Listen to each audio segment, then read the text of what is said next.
Bem, boa noite a todos. Sejam bem-vindos à casa de Eurípides Barçanufo, nos mantendo ainda nessa vibração tão harmoniosa do coral que iniciou o nosso preparo. Vamos manter nossas corações em paz. Obrigada. Nossas mentes tranquilas, agradecendo a Deus, a Jesus, por estarmos aqui mais uma noite.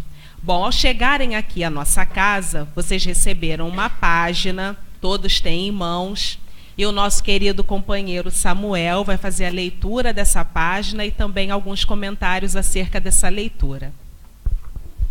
Boa noite. Por falta de opção, tá? Conheço o Jorge há 30 anos, então falar não para ele é difícil. Se bem que a mensagem me traz, antes de lê-la, chamar a atenção de cada um de nós outros, que é exatamente isso. Soldado que está no quartel não escolhe serviço. E eu dei maior assertividade, para não falar sorte, é Paulo, a pessoa que eu mais curto nesse evangelho todo aí. Ele diz aqui em Fonte Viva, que o Emmanuel mandou para o Chico psicografar, seguinte título: servir e marchar. Portanto, tornai a levantar as mãos cansadas e os joelhos desconjuntados. Em Hebreus 12, 12. Se é difícil a produção de fruto sadio na lavoura comum, para que não falte o pão do corpo aos celeiros do mundo, é quase sacrificial o serviço de aquisição dos valores espirituais que significam o alimento vivo e imperecível da alma. Planta-se a semente da boa vontade, mas obstáculos mil lhe prejudicam a germinação e o crescimento. É a aluvião de futilidades da vida inferior, a invasão de vermes simbolizados nos aborrecimentos de toda sorte, a lama da inveja e do despeito, a trovoada da incompreensão, os granizos da maldade, os detritos da calúnia, a canícula da responsabilidade, o frio da indiferença, a secura do desentendimento, o escauracho da ignorância, as nuvens das preocupações, a poeira do desencanto, todas as forças imponderáveis da experiência humana como que se conjugam contra aquele que deseja avançar no roteiro do bem, enquanto não alcançarmos a herança divina que somos destinados, qualquer descida é sempre fácil. A elevação, porém, é obra de suor, persistência e sacrifício. Não recues diante da luta, se realmente já podes interessar o coração nos climas superiores da vida. Não obstante, defrontando por toda espécie de dificuldade, segue à frente, oferecendo ao serviço da perfeição quanto possuas de nobre, belo e útil. Recorda o conselho de Paulo e não te imobilizes. Movimenta as mãos cansadas para o trabalho e ergue o joelho desconjuntados na certeza de que para a obtenção da melhor parte da vida é preciso servir, marchar incessantemente. Então, meus amigos, o convite que Paulo nos faz, o apelo que a gente encontra nessa página maravilhosa, é o chamamento para aquilo que a gente deveria, com certeza absoluta, termos mais capacidade de praticar e de lembrarmos no nosso dia a dia. O que estamos fazendo com as nossas 24 horas? O que estamos doando em troca de tudo isso que nem enxergamos? Os amparos são tantos, as graças são tão grandiosas, as felicidades ocultas dos nossos olhos ignorantes não nos fazem felizes. Eis um dos maiores quesitos de nos sentirmos infelizes. Então Paulo chama aqui a atenção da gente para que toda hora que tentamos a melhora, que a gente se anima, existe aquele vazio imediato às vezes para nos testar, para nos levar ao desânimo, para a gente fazer aquela pergunta monótona hoje na minha cabeça: para que isso? Por que eu vou sendo? Agora mesmo eu estava em casa, eu tinha todos os motivos para não vir, porque a minha mulher fez uma cirurgia bobinha, está lá que o Gilberto tirou de letra, ela também está tirando, operou a catarata, minha netinha chegou, eu falei: epa, vou ficar por aqui mesmo. Rapaz, do nada, eu estava tomando banho, já me arrumando: onde você vai? Vou ser. Então, da mesma maneira que a gente tem costumes errados, a gente às vezes percebe, de tanto perseverar, né, não sei quantas décadas, que mesmo com o joelho desconjuntado, mesmo a gente cheio de problemas, mesmo a gente estando naquele dia que a gente acha assim o pior, é esse dia que você tem que vir à casa do Senhor orar, pedir forças, se renovar. E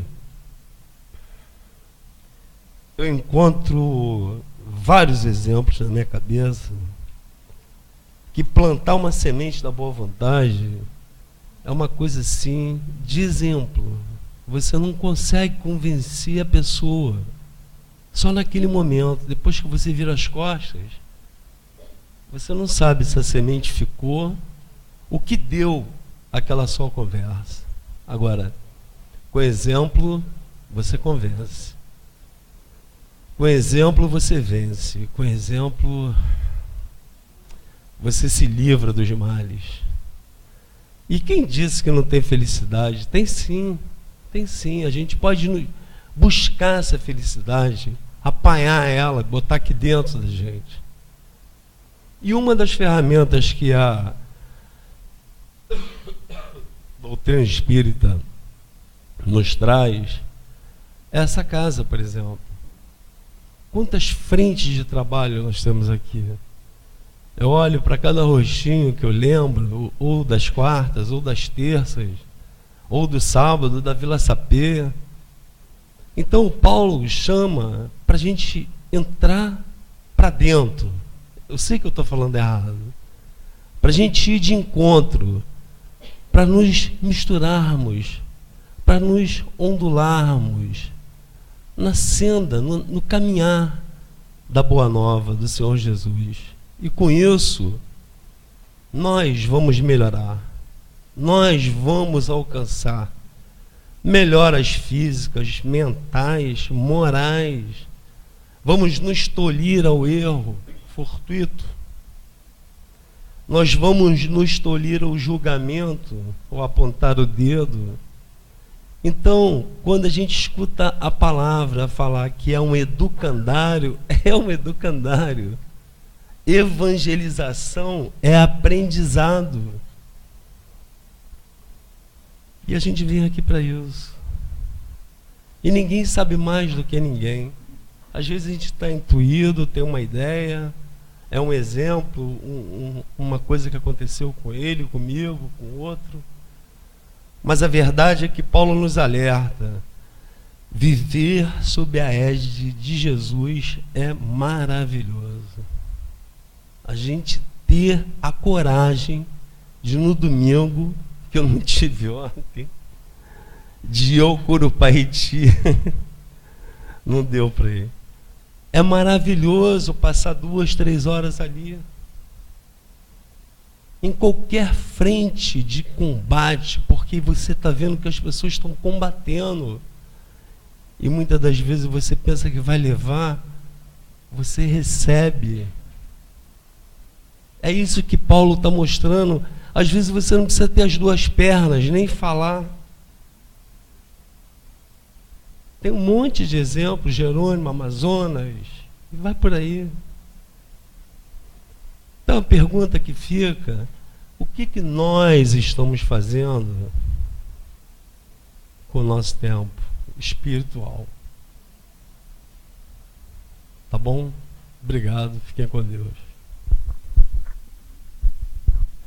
Bom, agradecemos ao companheiro Samuel pela bela explicação, palavras para nossa reflexão.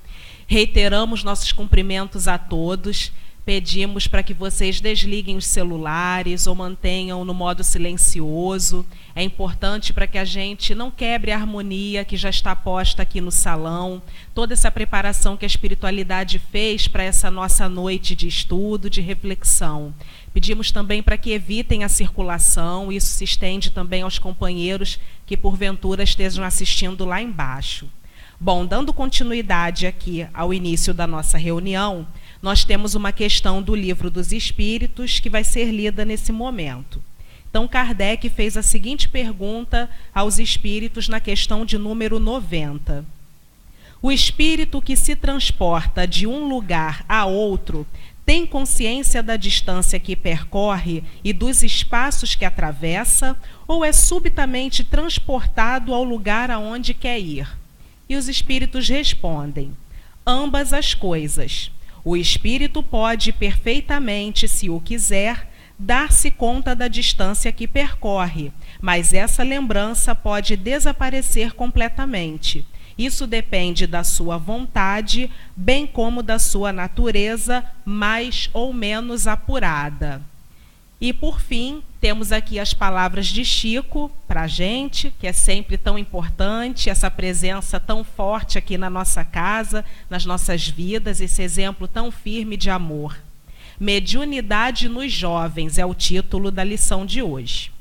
Que frequentem reuniões públicas, círculos de estudos, tarefas assistenciais, procurando ali, dentro de suas possibilidades, o reequilíbrio. Está lá em Encontros com Chico Xavier.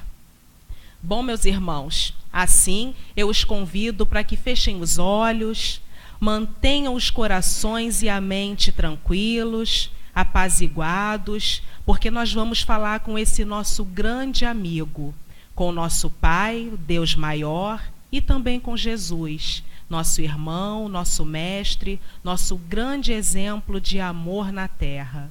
E assim dizemos: querido Mestre Jesus, rendemos graças ao teu nome por estarmos aqui reunidos nessa noite, destinada ao estudo, ao conhecimento e ao nosso crescimento moral e espiritual.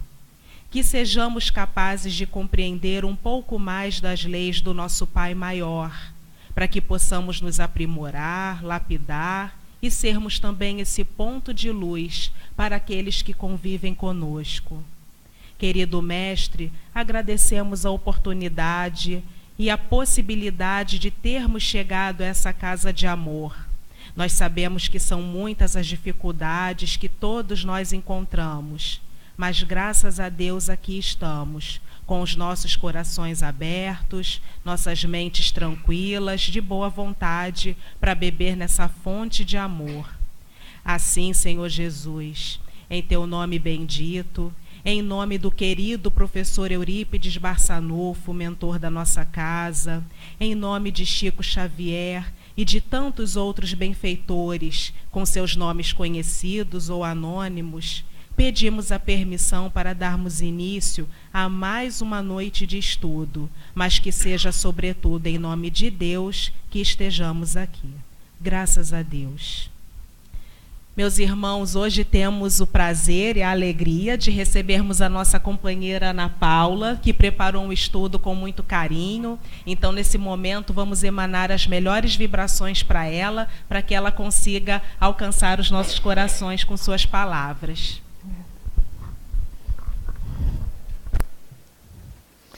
Bom, boa noite, queridos companheiros da nossa casa, da minha casa, há mais ou menos, acho que uns 20 anos.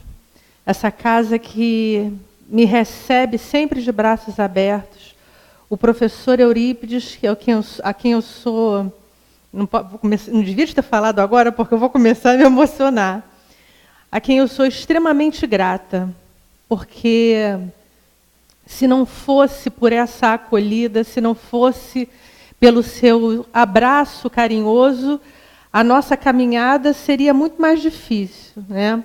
A gente sabe que, apesar desse tempo todo, a gente ainda tem dentro da gente muitas dificuldades, muitos vícios, muitas coisas para superar. Mas a gente sabe que aqui, com Eurípides Barçanufo, eu vou ser sempre bem recebida. Nos braços dele, eu sou a Ana Paula, né, independente de qualquer coisa. Meus amigos, hoje nós vamos falar sobre manifestações físicas espontâneas. Resolvemos falar sobre o livro dos médiuns, que muitas vezes a gente deixa de lado, né?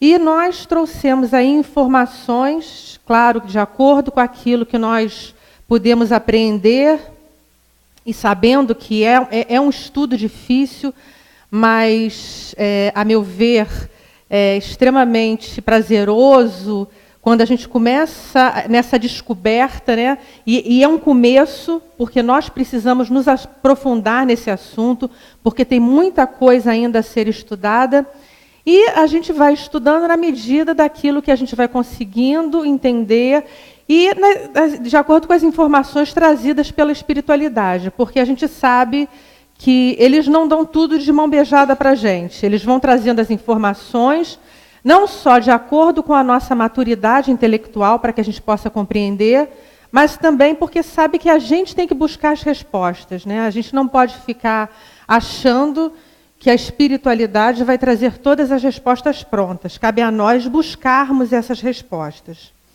A primeira coisa que a gente vai falar é sobre a diferença das manifestações físicas e das inteligentes. Está lá na Revista Espírita de 1860. Manifestação física é um efeito de uma ação sobre a matéria. Já a inteligente é quando essa manifestação ela demonstra que há uma vontade, há uma inteligência, um pensamento por detrás da manifestação. E demonstrando aí, né, que há aí a presença realmente da espiritualidade ali, né, desse pensamento, dessa inteligência, dessa vontade. Outra diferença que a gente pode colocar aqui. As manifestações, elas podem ser espontâneas, que essas que nós vamos tratar hoje, ou provocadas. Espontâneas são aquelas que acontecem independente da vontade, independente de serem solicitadas. Já as provocadas são aquelas que são solicitadas ao plano espiritual e atendidas pelo plano espiritual. Então, essas são as primeiras diferenças que nós precisamos entender. Outra coisa que a gente precisa entender quando a gente começa a falar de manifestação física, e Kardec coloca isso para a gente, é que primeira coisa, quando acontece qualquer coisa, nós precisamos pensar, isso daí tem uma causa natural? A gente não pode achar que tudo é manifestação de espíritos. Olha o que Kardec fala para a gente. Quando um fenômeno extraordinário se produz, o primeiro pensamento deve ser o de que tem uma causa natural, por ser a mais frequente e a mais provável. A gente estava vendo uma palestra na internet, e aí a companheira estava falando sobre esse assunto, e aí ela citou um exemplo, que ela disse que ela estava com a mãe dela, num lugar aí passeando e tal, e elas foram andando, daqui a pouco elas começaram a escutar um uivo.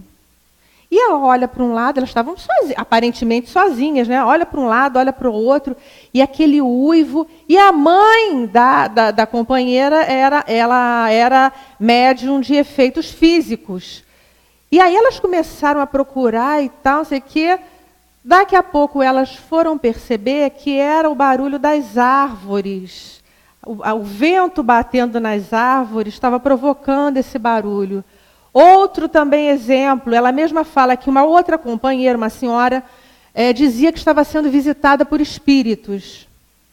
e que era uma luz que aparecia lá na casa dela. Então ela foi convidada a ir na casa dessa companheira. E realmente viu que uma luz se apresentou lá na casa. Mas ela foi seguindo a luz. E ela foi perceber que tinha um furinho na persiana que deixava passar a claridade. E essa companheira achando que eram os espíritos que estavam se manifestando, né? Então a gente tem que ter muito cuidado. Nós precisamos ser racionais, né? Primeiro pensar se não tem uma causa física, né? Normal, natural. Se acaso não tiver, né? Aí a gente pode partir aí, né, para o pensamento de que seja uma manifestação espiritual. E aí Kardec fala, todo efeito tem uma causa, todo efeito inteligente tem uma causa inteligente. Quando a causa não for natural ou provocada pelo homem, então será pelo espírito.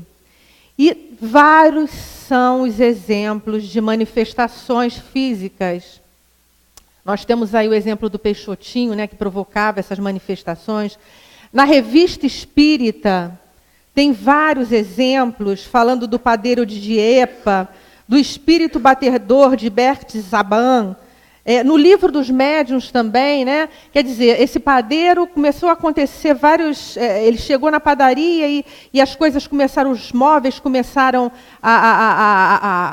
as portas dos móveis começaram a abrir e fechar, vários acontecimentos. No outro, do espírito batedor, também a mesma coisa, batidas, ruídos, e não se sabia de onde vinha, depois perceberam que era o filho, né, lá daquela família que estava provocando esses efeitos. Um outro caso de irmãs que está no livro dos médiuns, que todos os dias elas encontravam as roupas delas rasgadas, isso por anos, rasgadas, jogadas no chão, todos os dias. Então, a gente vê que os exemplos são vários. Várias pessoas que presenciaram essas manifestações, e isso Kardec traz para a gente, no livro dos médiuns, elas foram taxadas de loucas, porque como elas muitas vezes nem falavam o que estava acontecendo, né? Outras que chegaram a falar, as pessoas achavam que elas estavam tendo alucinações, e foram realmente internadas em sanatórios como pessoas loucas, tendo um tratamento aí, e acabaram ficando loucas mesmo, porque elas não tinham nenhum problema, né? Elas podiam ser até médiums aí. A gente vai falar sobre isso. Qual o objetivo dessas manifestações físicas? Depende. Se for um espírito inferior que esteja provocando essas manifestações físicas, pode ser por divertimento. E aí Kardec fala, olha, esses espíritos, na verdade, eles são mais levianos do que maus. Eles são espíritos, quando a gente fala em espírito inferior, são espíritos de elevação moral inferior. Não são espíritos maus, necessariamente. E vários são os motivos, divertimento, capricho, vingança, né? De repente eles querem se vingar daquela família. Pode ser que eles queiram pedir alguma coisa, às vezes uma prece, o espírito está querendo uma prece, ele queira reparar o mal, ele esteja sofrendo na espiritualidade por ter feito algum mal e queira reparar esse mal, né? Dar um aviso de alguma coisa. Isso quando se trata de espírito inferior. E quando for espírito superior? Bom, aí a gente faz uma observação. Efeito físico, ele pode ser provocado ou partir da vontade aí, né, do espírito superior. Mas ele é sempre feito, né, o efeito físico é sempre executado pelo espírito inferior. E a gente vai ver por quê. E aí, como se deve agir? Até nesse exemplo de espírito superior, né, que se manifesta, Kardec fala assim para a gente, olha, ele pode querer, esteja aí provocando uma manifestação, porque ele pode querer dar um alerta de alguma coisa, ou então é porque ele esteja querendo demonstrar que há uma força superior. E aí tem o exemplo do próprio Kardec, que quando estava lá montando a codificação, num determinado momento ele começou a escutar pancadas e não estava sabendo o que estava acontecendo, insistentes aquelas pancadas. E aí depois ele se reporta a um médium, né? E pergunta lá ao espírito que se manifestou através do médium, olha, o que eram aquelas pancadas? E ele diz, pergunta para quem estava lá, quem quis que essas pancadas ocorressem. E aí esse espírito se manifesta, e diz Kardec, é um espírito que deu um nome, um codinome, e era um espírito superior. E ele diz, olha, você cometeu ali um erro, né, e tal. E aí depois Kardec foi verificar e realmente tinha passado aquilo dali, sem ele perceber, e ele tinha realmente cometido um erro. Esse espírito que se manifestou e disse que ia estar sempre com ele, se denominou de a verdade, o espírito da verdade, né? Quando a gente vai estudar Revista Espírita, principalmente a Revista Espírita de dezembro de 1864, pelo que está escrito ali, em outros volumes da Revista Espírita, mas nesse de dezembro de 64, a gente pode inferir que seja Jesus, esse espírito de verdade, né?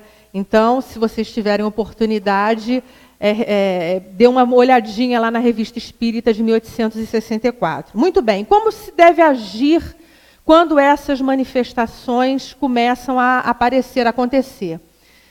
Prece. A primeira coisa sempre, em qualquer situação, a gente deve fazer prece, né? Prece de agradecimento, prece nos momentos difíceis, sempre devemos fazer prece. Se for um espírito brincalhão, a gente não deve ligar, porque ele vai acabar se cansando, né? Se a gente conseguir ter esse sangue frio, né? Ele vai acabar se cansando e vai deixar de fazer aquelas manifestações. Mas aí Kardec fala assim, olha, mas para você saber o que realmente, porque a gente falou lá no começo, tem vários motivos, né? Desses espíritos estarem se manifestando, ou desse espírito estar se manifestando. Como é que a gente vai saber? Aí Kardec fala assim, olha, é preciso evocar esse espírito. Aí a gente tem que entender, como tudo em doutrina espírita, a gente tem que entender o que ele está querendo dizer. Gente, aquele momento, né, era o momento de construção da codificação. Precisava haver um intercâmbio entre o plano espiritual e o plano físico. Kardec dependia das informações trazidas pela espiritualidade para ele poder montar a codificação. Então, aquele momento era o momento desse laboratório, era o momento das evocações. Hoje, se isso acontece, o que a gente faz? Procura a casa espírita. Se eu tenho problema na vista, eu vou no oftalmologista. No ouvido, no otorrino. Se eu tenho um problema que eu percebo que é de ordem espiritual, eu vou na casa espírita. Ninguém vai pegar copo para... perguntar, porque eu me lembro disso quando eu estudava no 2º grau, perguntaram para um professor que era espírita, perguntaram assim, aquela brincadeira do copo. Eu lembro perfeitamente, ele disse, olha, aquilo em primeiro lugar não é brincadeira. Né?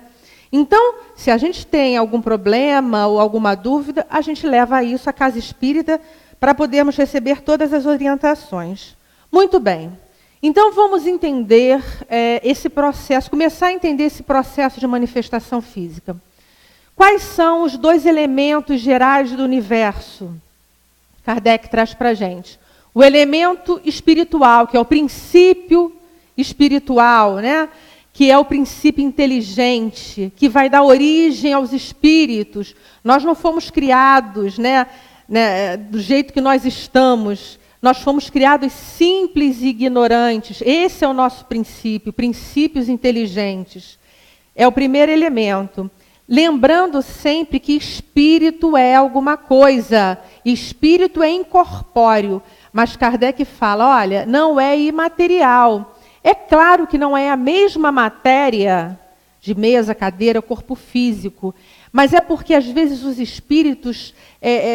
devido à pobreza mesmo de nossa linguagem, não encontram uma palavra com a qual eles possam se expressar melhor. Então, eles falam assim, olha, ele é uma matéria, mas é uma matéria completamente diferente desse outro princípio, que é chamado o fluido cósmico universal, que dá origem a todo tipo de matéria que a gente conhece. Mesa, cadeira, corpo físico, perispírito, fluido vital. Então, são dois princípios gerais do universo. O princípio espiritual e o princípio material. Um não se confunde com o outro.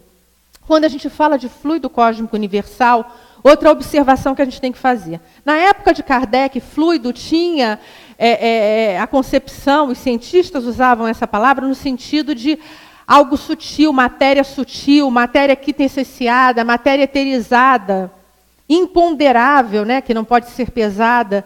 Esse é o sentido da palavra na época de Kardec. Hoje, fluido quer dizer estado da matéria, que pode ser líquido ou gasoso. Mas então, quando a gente fala em fluido, que a gente possa se reportar a esse conceito que havia na época de Kardec. Esse fluido universal, segundo André Luiz, é o plasma divino onde todos nós estamos mergulhados. E o primeiro elemento, né, derivado desse fluido cósmico universal é o perispírito, ou psicossoma, ou corpo astral, como chama André Luiz, ou modelo organizador biológico, como chama Hernani Guimarães Andrade.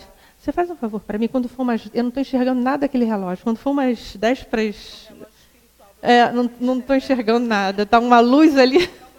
Eu não estou vendo nada. Obrigada. Então, esse perispírito é o envoltório sutil, é o envoltório semimaterial e perene do espírito. A gente nunca perde o perispírito. Isso está textualmente nos livros da codificação. Nunca perdemos o perispírito. Espírito evolui, perispírito se torna cada vez mais sutil, conforme o espírito vai evoluindo. Mas não perdemos o perispírito. O espírito atua no corpo físico através do perispírito. E como se forma esse perispírito? O corpo mental, isso André Luiz traz para a gente, que é o envoltório sutil da mente. E tem um escritor chamado Durval Ciampone que ele fala que esse corpo mental existe desde a formação do princípio inteligente e acompanha o espírito até o nível de puro. Esse corpo mental se expande e começa a atrair magneticamente partículas sutis do fluido cósmico universal inerente a cada planeta. Quer dizer que o fluido cósmico universal aqui, que está envolvendo o planeta Terra, não é aquela matéria primeira do fluido que deu origem a toda a matéria. Já sofreu modificações. É matéria sutil ainda, mas já sofreu aí modificações. Então, ele começa, esse corpo mental se expande, começa a atrair essas partículas, e aí forma o seu perispírito, que se transforma numa estrutura diferenciada desse corpo mental, apesar de ter sido formado por ele. Isso quer dizer que a gente pode ter, assim, para ter uma ideia disso, o Sol. Né? O Sol tem o seu centro, e aí forma a cromosfera, né? A fotosfera, se não me engano, formam as suas camadas, né, que envolvem esse centro. A mesma coisa o perispírito. Né? A origem foi lá no corpo mental, que se expandiu, mas essa estrutura chamada perispírito passa a ser uma estrutura diferenciada desse corpo mental. E aí, uma coisa que começa a trazer aí uma certa, ou exige de nós, melhor dizendo, que nós nos aprofundemos mais no estudo, é do momento em que surge esse perispírito. Né?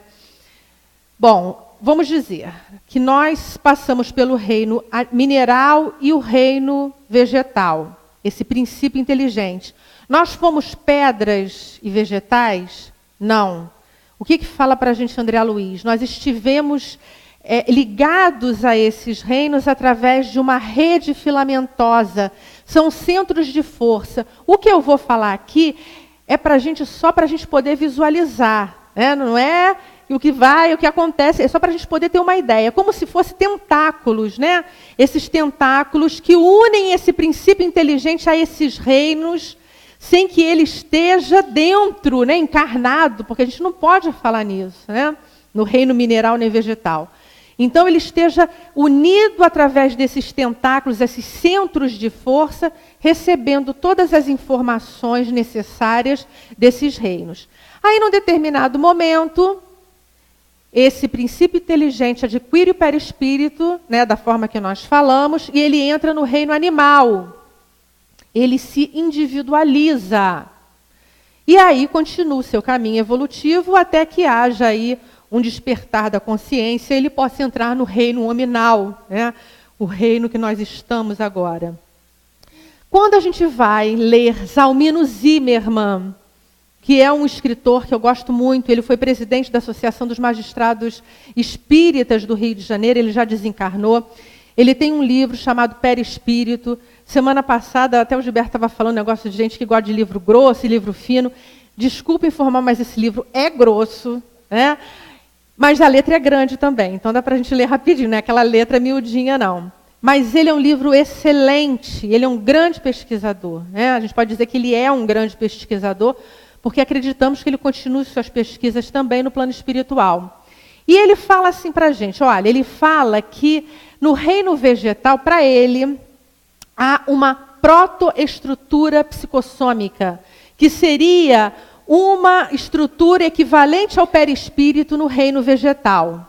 Por que ele acha isso? Porque quando ele vai no livro Pensamento e Vida de Ernesto Bozano narra uma pesquisa em que foi fotografado um botão de flor. Só que na fotografia apareceu o botão já aberto e dava para contar até as pétalas da flor, sugerindo que essa forma era a forma já da estrutura definitiva, era a forma do perispírito, né? Que já conteria a estrutura da flor, né? Já aberta, com todas as suas pétalas. Quando a gente vai em André Luiz, ele fala em protoforma psicossômica nos animais superiores. Evolução em 2 mundos. E ainda em Evolução em 2 mundos, ele fala o seguinte: a construção dos órgãos perispirituais, eles começaram a origem dessa construção aí foi ainda nos seres primitivos. E aí ele diz, olha, o tato se desenvolveu na ameba, o gosto se desenvolveu nas plantas, mas ele diz que essa estrutura equivalente ao perispírito existe nos animais superiores. Já Gabriel Delany, que é outro escritor que eu gosto muito, porque eu acho que ele é mais fácil da gente entender, no seu livro Evolução Anímica, ele diz taxativamente, para ele existe um perispírito ou uma estrutura correspondente no reino vegetal. Gente, é o que eu falei no começo, não é porque não existe divergência, não acredito nisso não. Nós somos buscadores, né? É o que eu falei no começo. Os espíritos querem que a gente estude, que a gente busque, mesmo os assuntos sendo difíceis. Então, eles querem que a gente se aprofunde e busque aí as respostas por nós mesmos. Senão não haveria mérito de receber todas as informações assim de mão beijada. Então, isso faz parte do nosso processo de conhecimento. Cabe a nós nos aprofundarmos nesse processo. Se hoje a gente... Bom, eu posso achar isso segundo fulano de tal. Muito bem. Se amanhã vier uma informação nova e eu mudar de ideia, isso é um acréscimo. Eu não estou me contradizendo, eu estou acrescentando aquilo que naquele momento o meu pensamento era esse. Quando a gente começa a estudar a doutrina espírita é assim. O que eu leio hoje, que eu estudo hoje, quando eu vou estudar daqui a um mês... Às vezes eu percebo coisa, puxa, mas como é que eu não percebi isso? Agora eu entendi isso daí. Né? Então, esse é o processo de construção do nosso conhecimento. Né? Qual a constituição do nosso perispírito? É uma estrutura eletromagnética. São células em outra faixa vibratória. E aí é importante o que diz no livro dos médiuns. Está no perispírito, ou é o perispírito, é a chave de todos os fenômenos espíritas de ordem material. E a gente vai ver por quê. Provas da... Que horas são, por favor? Desculpa, gente, mas senão eu não sei, eu não estou vendo o horário, eu não sei o quanto eu já falei. Provas da existência do perispírito. Desculpa. Antes disso, vamos falar de duplo etérico. Depois nós vamos falar das provas da existência do perispírito e do duplo etérico. O que é o duplo etérico? É uma outra estrutura. Seria um depósito de energia vital, de fluido vital, de princípio vital. A gente vai ver o que é isso. Nós somos, né, envolvidos por essa energia vital. Então, esse conjunto de energia que nos envolve é chamado duplo etérico.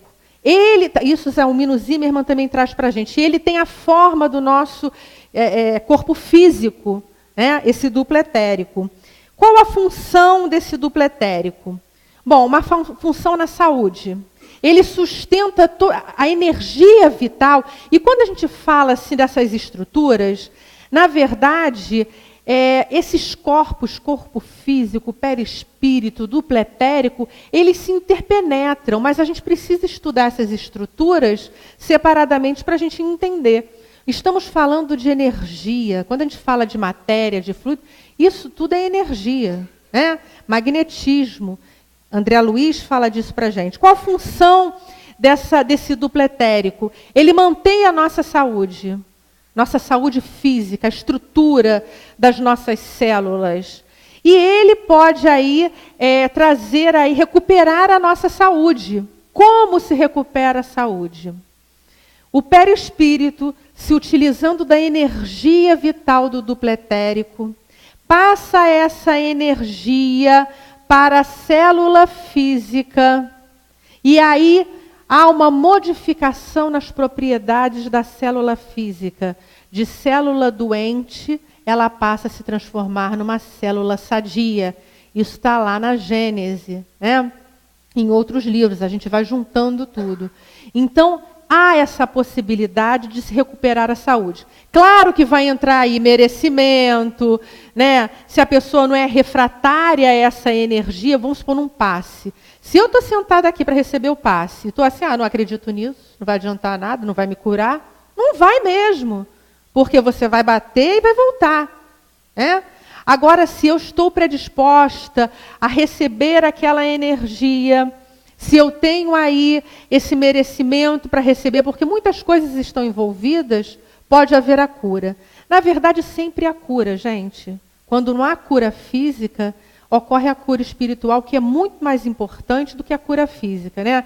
Às vezes a gente está passando por um processo aí de doença, mas a gente está passando bem, a gente está conformado, a gente está aceitando, a gente sabe o porquê daquilo, a cura já se operou, né? Nós espíritas sabemos disso. Bom, esse duplo etérico não é perispírito, tá? Como nós falamos, é uma outra estrutura. Um outro autor importantíssimo chamado Jorge Andréa, que desencarnou, se não me engano, em 2016. Foi 2016, não foi? 100 anos, né? Mas é um autor que você precisa ter coragem para estudar, porque ele realmente é difícil, né? A gente tem que estudar com calma. Vou ler Jorge... Não dá para você ler. Você tem que estudar Jorge Andréa e realmente, olha, agora eu vou respirar e vou estudar. Porque realmente ele traz os conceitos assim que você precisa. Claro que tem gente que tem muita facilidade, né, nesses conceitos de física e tal, né? Mas de qualquer, nós estamos falando da nossa experiência, né? Então, mas é importantíssimo. Ele diz para a gente o seguinte: duplo etérico é uma irradiação do perispírito junto com irradiação da matéria, do corpo físico. O duplo etérico ele é sustentado pelo corpo físico. Bom, e o fluido, e provas da existência do duplo etérico e do perispírito. Vários experimentos foram feitos, né, por espíritas e não espíritas. Vários autores trazem esses experimentos. Herculano Pires, Hernani Guimarães Andrade, Carlos Embaçaí, Ernesto Bozano Temos obras vastas que falam disso daqui, dentre tantas obras. Tem um livro chamado Experiências Psíquicas Além da Cortina de Ferro. São experiências feitas por não espíritas, lá na antiga União Soviética, né?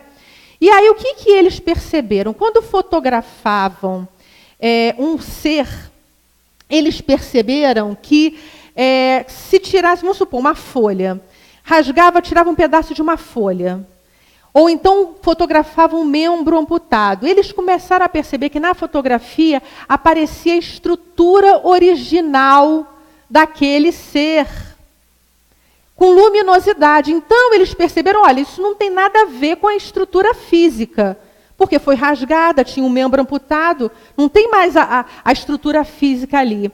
E isso, com as experiências deles, eles concluíram que seria aí o duplo etérico mantido pelo perispírito, né?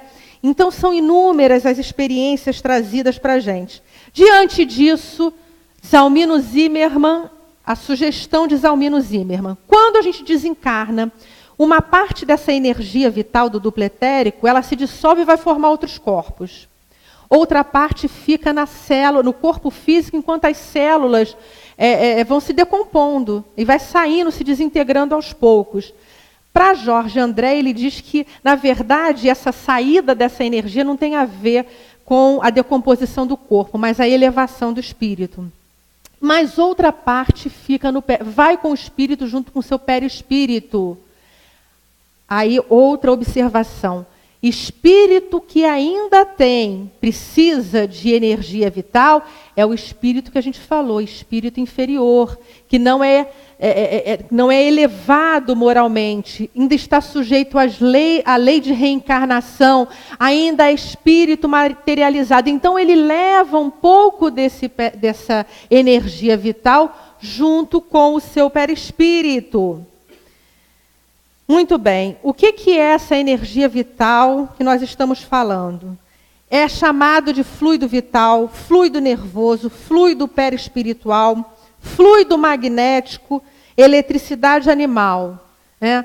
São aí os sinônimos para esse fluido vital. É essa energia que nós falamos que causa a animalização da matéria. Diferencia a matéria viva da matéria morta. Um ser vivo de uma pedra é o quê? Energia vital, né? Essa energia, esse fluido vital, ele é o fluido que está mais próximo daquela energia que nós falamos lá, que é o fluido cósmico universal, né? Ela é uma energia sutil, transformação do fluido cósmico universal, mas ela está mais próxima a essa energia primeira. Isso está lá no livro dos médiuns. Olha o que fala para a gente, novamente, André Luiz. É importante nós lermos nos domínios da mediunidade, Evolução em Dois Mundos. Olha o que diz para a gente André Luiz. O fluido vital são emanações neuropsíquicas que pertencem ao campo fisiológico. Emmanuel também traz informação importante para a gente. Ele diz assim: fluido vital é uma força inerente aos corpos organizados. E está envolvendo todo o organismo físico, foi o que nós dissemos. Regulando o funcionamento das células. É o agente do perispírito sobre o corpo físico. Então, gente, a gente falou o quê? O espírito não pode atuar na matéria diretamente. Ele precisa do quê? Do perispírito. E o perispírito, para atuar, precisa do quê? Do fluido vital. Né? Então, a gente começa a entender melhor essas estruturas. Né? Esse perispírito, isso foi uma pesquisadora chamada professora Gascal, do Instituto de Investigações Psicológicas dos Estados Unidos. Esse fluido vital, ele não possui as propriedades do átomo. Então, ele não entra, né, não é detectado porque ele não entra nas construções atômicas, nas construções químicas. É alguma coisa que ainda não se... que existe, mas não se sabe bem o que é. Muito bem. E nas manifestações? Vamos começar agora a entender isso daí. Por que eu falei disso até agora? Porque para que uma manifestação física ocorra, é preciso a combinação do fluido do espírito mais o fluido do médium, né? Nós também não podemos esquecer de falar sobre o médium, né? Eu não sei agora aqui onde é que foi que eu coloquei. Que é esse, justamente o médium, que é o intermediário entre o plano físico e o plano espiritual. Isso a princípio, né? Quando a gente fala de manifestação física, a gente fala de médium. Isso é a princípio, a gente vai ver por quê, né? Esse médium é o detentor de uma mediunidade que a gente costuma falar ostensiva, né? Esse médium, essa faculdade mediúnica, ela é uma faculdade orgânica e não tem nada a ver com faculdade moral, não, tá? Elevação moral. A gente pensa assim, ele é médium, ele é espírito superior, nem sempre, né? Então, isso é o que está escrito, que Kardec traz para a gente. Esse médium vai fornecer os elementos para que aconteça essa manifestação. Essa manifestação física, esse médium precisa estar no lugar onde acontece essa manifestação? A princípio, sim. Mas pode ser que naquela casa não exista um doador, né, um médium, um doador desses elementos necessários para a manifestação.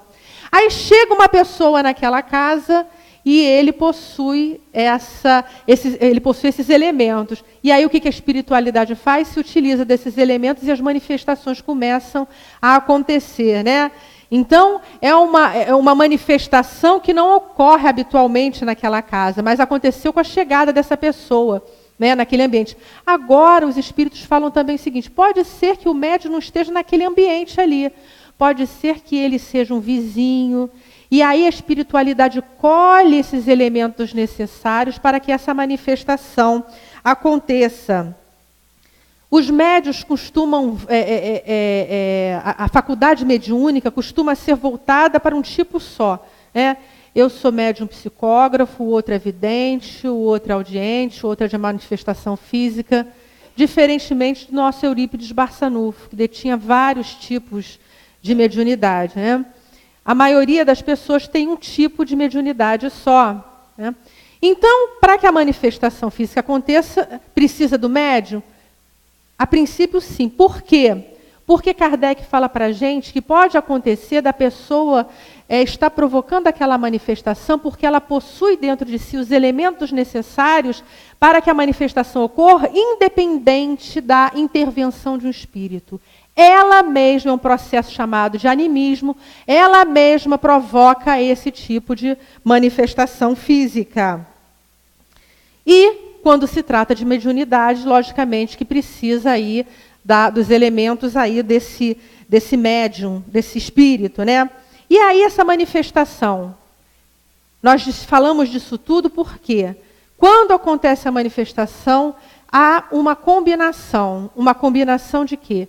De fluido vital do médium, dessa energia vital, fluido vital do espírito, desse espírito ainda inferior. Por isso que a gente disse que espírito superior precisa desse espírito inferior para executar aí essa manifestação, né, mediúnica. Então, há essa necessidade aí. Lembrando que espírito inferior tem mais fluido vital no seu perispírito, ou ainda tem, né, fluido vital no seu perispírito. Hoje em dia, os estudiosos acrescentaram algo a mais, né, nas palavras de Kardec. Kardec se refere a fluido vital. Hoje em dia nós falamos de ectoplasma. André Luiz fala de ectoplasma, que foi uma palavra criada por Charles Richer. O ectoplasma ele tem características, ele pode ser desde o branco, cinzento ao preto. O comum é que seja branco, né? Ele pode ou não ter odor, ele é sensível à luz, ele se expande. O ectoplasma ele sai por todos os poros, né, do médium, quando a gente está falando de mediunidade. Ele sai por todos os poros desse médium. Ele penetra qualquer ambiente. E aí, nós temos aí a informação de Zalmino Zimmermann, né, que ele diz assim, provavelmente esse ectoplasma tem a ver com o ectoplasma estudado em biologia. Alguns estudiosos conseguiram isolar um pouco desse ectoplasma, mas isso não é um conceito fechado, não é taxativo, mas alguns conseguiram isolar e perceberam que esse ectoplasma continha cloreto de sódio, fosfato de cálcio, células epiteliais, leucócitos e matéria gordurosa. Por que nós dissemos que Zalmino Zimmermann falou que provavelmente seja o mesmo ectoplasma estudado em biologia? A célula tem o seu núcleo, tem a parte chamada citoplasma e a membrana que recobre toda a célula. A parte do citoplasma mais próxima da membrana plasmática é chamada ectoplasma. E a gente vai entender o porquê dessa associação. A parte mais para dentro é chamada de citosol. Segundo Jorge Andréa, ele diz o seguinte: para que haja manifestação, é preciso que haja fluido vital, mais ectoplasma e mais outras substâncias dos reinos da natureza. Para Jorge Andréa, é importante que haja a presença nesse ectoplasma de uma molécula chamada ATP. Né? Quem é estudioso sabe de tudo isso. Né? Esse ATP, que é o trifosfato de adenosina, seria como uma molécula que armazena energia. Né? Nós estamos falando desculpa aí quem entende disso daí, mas estamos falando de uma forma simples. Para Jorge Andréa, esse componente está no ectoplasma. E aí o que André Luiz fala para a gente? No livro Nos Domínios da Mediunidade. O ectoplasma é uma força materializante, independente das qualidades morais, contribuindo com emanações do mundo psicofísico, dos quais, isso que é importante, o citoplasma é uma das fontes de origem. Então, André Luiz diz que o citoplasma está aí como fonte de origem do ectoplasma. Olha como nós ainda estamos no começo aí desse estudo. Né? Então, segundo André Luiz, ectoplasma é a junção do fluido da espiritualidade, não só o fluido vital, mas também esse elemento chamado fluido espiritual, essa transformação do fluido cósmico universal que existe aqui no nosso planeta, mais o fluido B, que é o fluido do médium, que seria esse ectoplasma do médium, mais as energias da natureza. Esse ectoplasma ele é reabsorvido pelo médium depois da manifestação física. Então, ele serve para uma cura, para alguma coisa assim, e percebe-se depois, quando vai pesar o médium, que diminuiu o peso dele, porque ele doou um pouco do ectoplasma, mas a maior parte volta para o médium. Por isso que cuidado, tem que haver cuidado, porque qualquer agressão, no caso de um espírito materializado, essa agressão repercute no médium, ele sente isso. E André Luiz fala, ectoplasma não pode ser manipulado por espírito inferior, porque pode causar aí perturbações. E aí, os exemplos, né, para terminar, os exemplos de manifestações. Como acontece, aí a gente vai entender, como acontecem os arremessos de objetos. A doação de ectoplasma, dessa combinação de energias, de fluidos, eles pegam esse objeto, envolvem esse objeto, vamos supor, tem uma pedra ali fora. Os espíritos envolvem esse objeto e, através da sua vontade, tacam a pedra aqui. Espero que isso não aconteça agora. Né? Eles tacam a pedra aqui, mas eles pegam com o braço, o espírito pega com o braço e arremessa? Não. É a vontade. Como assim? Aí eu vou falar de uma forma para a gente poder entender. O meu braço, quando eu penso, quero que ele levante, o que eu faço? O meu braço está envolvido na energia vital que dá vida. Né? Eu, espírito, mando o comando para o meu perispírito, ele aciona o fluido vital e o meu braço levanta. É evidente que uma pedra não tem músculo, não tem nervo, então guardadas as devidas proporções, mas essa pedra está envolvida por essa energia como se fosse uma extensão do perispírito, do espírito, né? E ela é envolvida por essa energia que vivifica, ela obedece ao comando do médium. Um ruído. Usando desse ectoplasma, ele movimenta esse ectoplasma no ar e esse deslocamento de ar chega até nós como som. Transporte de objetos. Esses são os exemplos de manifestação física, né, espontâneas. Transporte de objetos. Primeira coisa, transporte de objeto é um fenômeno raríssimo, porque precisa de muita doação de ectoplasma. Tá? Não pode ser feito por vários médiuns.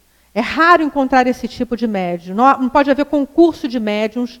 Não pode ser feito em lugar público, porque qualquer pensamento refratário, aquela manifestação não acontece. Por isso que ela quase sempre é espontânea. Né? E aí, esse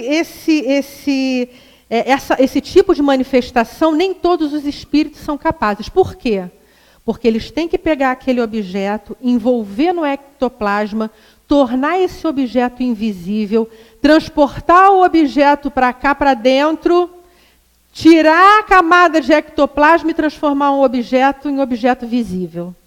Dá trabalho fazer isso, não é fácil, tem que ter toda essa combinação aí. Né? E aí o espírito Erasto fala para a gente assim, olha, para o objeto entrar aqui tem que ter alguma porta aberta. Então ele teria que vir lá por baixo, abrir alguém a porta aí para entrar, porque a gente não consegue desintegrar a matéria.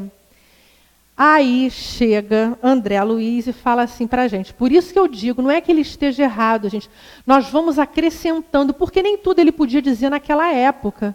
Né? Ele sabia com quem estava escutando aquilo. Né? Hoje já se pode dizer, olha o que diz André Luiz para a gente. As cidadelas atômicas, ou seja, os átomos, em qualquer construção da forma física, não são fortalezas maciças, qual acontece com a nossa própria esfera de ação.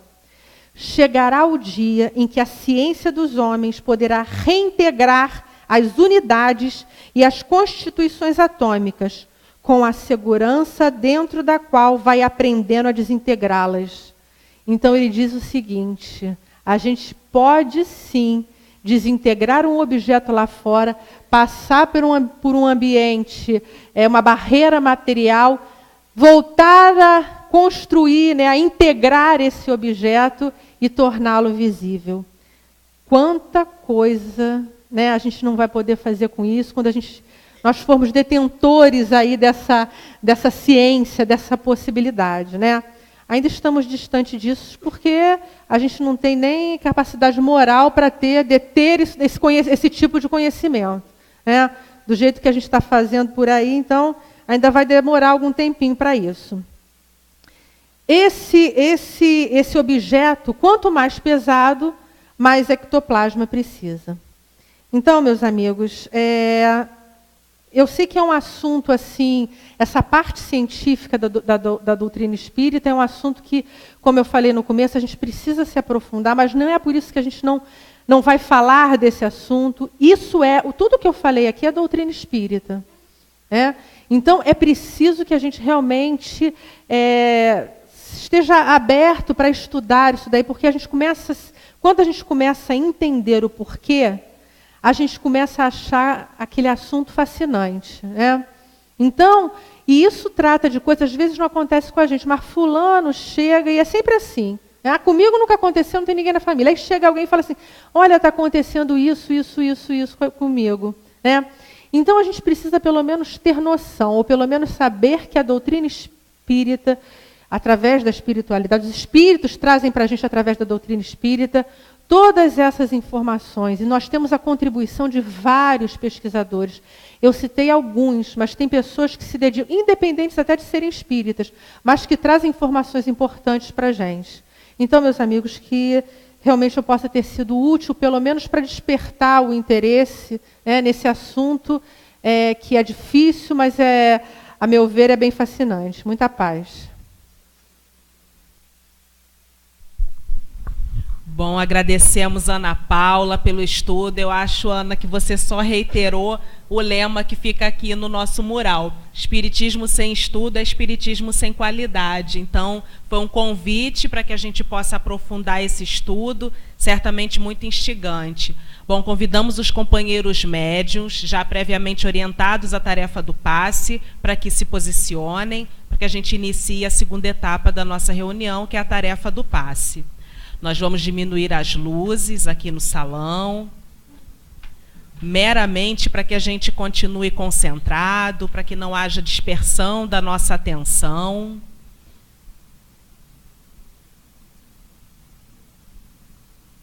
Os companheiros médiuns que já estão orientados a essa tarefa estão se posicionando.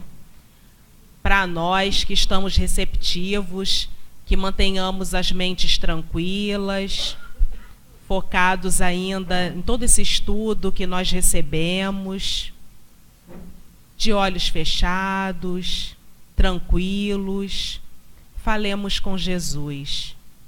Querido Mestre, chega a hora do passe. Como pedintes que somos, aqui estamos clamando para que sejamos atendidos, reequilibrados, auxiliados, dentro das nossas necessidades, mas especialmente dentro do nosso merecimento. Que possamos, nesse momento, sermos esse ponto de recepção de tantos fluidos salutares que já circulam no ambiente da nossa casa. Assim, Senhor, pedimos as suas bênçãos para que possamos iniciar a tarefa do passe. Que assim seja, graças a Deus.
E assim, com os nossos corações tomados de gratidão, agradecemos a oportunidade desse estudo, do conhecimento, desse conhecimento que esclarece.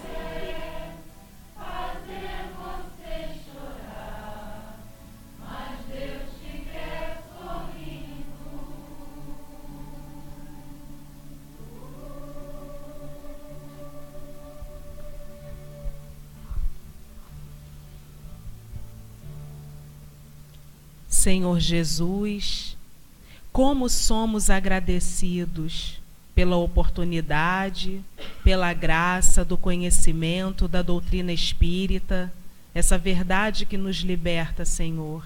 Que sejamos dignos desse conhecimento que recebemos, que possamos multiplicá-lo para aqueles que cruzarem no nosso caminho, sejam eles os familiares, os amigos, aqueles que nutrem menos afeto por nós, que possamos levar a Tua palavra, sermos o teu representante onde quer que estejamos. Assim, Senhor, pedimos a tua bênção, tua proteção, para que retornemos em paz aos nossos lares, aos nossos pontos de origem, renovados, reiterados, reequilibrados, a partir de todo o conhecimento e de todas as benesses que aqui recebemos.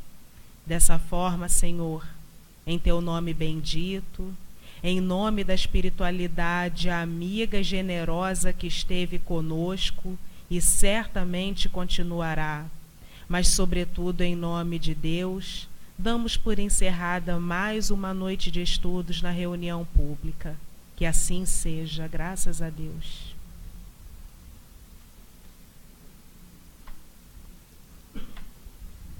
Bom, meus irmãos, ainda temos alguns avisos.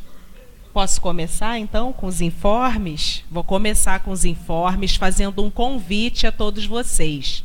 No próximo domingo, dia 24, aqui na nossa casa, a partir das 9 horas, nós teremos um estudo, Encontro com a Cultura Espírita, tratando do livro Revolução Espírita, com o Paulo Henrique Figueiredo. Ele é um companheiro trabalhador da doutrina espírita de São Paulo, vai vir especialmente para nos brindar com uma manhã de estudos. Então deve terminar por volta de meio-dia. Tem o lanchinho que o Gilberto sempre lembra para a gente, mas é um lanche principalmente para as nossas almas, né, que também precisam do alimento do conhecimento. Então, dessa vez, o Paulo vai dedicar o estudo ao livro Revolução Espírita. O Gilberto tem outros avisos aqui para a gente. Bom, antes de falar dos livros, vocês notaram quantos autores a Ana citou? Vários, né? Quer dizer, então é inconteste, não tem como a pessoa duvidar da ciência. Então a Ana, ela está pronta e gostaria muito de oferecer o seu conhecimento, a sua boa vontade, o seu amor pela doutrina, pela casa, a fazer um curso. Então aqueles que desejarem, enquanto ela falava, eu pensei nessa ideia dentro daquele princípio da minha reencarnação, que é arrumar trabalho para os outros, quer dizer, um caso para ela. Então, quem desejar participar desse curso é atraente, eu sei que vão gostar, pode me procurar depois, procurar a Daniele, que nós vamos anotar, ver o número de pessoas. Se tiver acima de 8 pessoas, já dá para fazer, não dá, Ana? Sim, 8, né? Não, 2, 3, aí talvez, né? Então, se tiver umas 6, 8 pessoas, já dá para fazer o curso. Eu tenho certeza que vai começar com um número tal e terminar com um número maior. Bom, então é isso. Quem quiser pode procurar a Daniela, vai anotar o nome para a gente organizar isso e ver com a Ana o dia e o horário que ela pode.